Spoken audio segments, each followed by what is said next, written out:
క్రైస్తవులు యోగా చేయవచ్చా అని ఒక ప్రశ్న. యోగా చేయవచ్చా?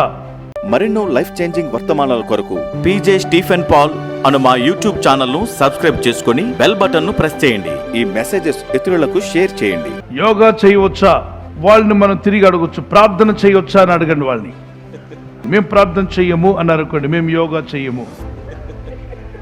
మీ గ్రంథంలో రాయబడింది యోగా గురించి మీకు తెలిసిన జ్ఞానం. మాకు వ్యాయామం అని ఉంది, ఎక్సర్సైజ్ చేయమని ఉంది మా బైబిల్. ఎక్కడుంది?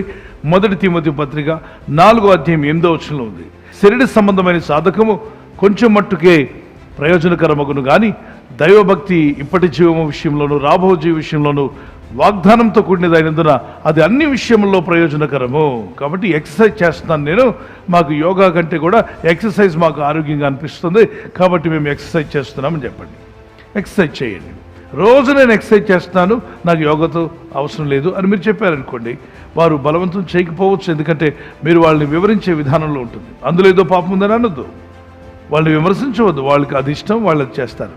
ఇప్పుడు కాకరకాయ కూర తినండి అన్నారనుకోండి, మీకు ఇష్టం లేదు, అప్పుడు ఏం చేస్తారు? తినలేనండి, దయచేసి క్షమించండి అంటారా? నాకొద్దు అంతే అంటావు. కాకరకాయ కూర అనేసరికి నాకొద్దు అంతే అంటావు కదా. అలాగనే కొన్ని విషయాలు నీకు ఇబ్బందిగా ఉన్నవి నువ్వు మానివేయచ్చు. కొన్నిసార్లు యోగాలో you have to empty your mind అంటారు. నిన్ను ఎంప్టీ చేసేసుకోమంటారు. అది వాక్య విరుద్ధం. బైబిల్లో మన హృదయాన్ని వాక్యంతో నింపుకోమన్నాడు, ఎంప్టీ చేసుకోమన్నా.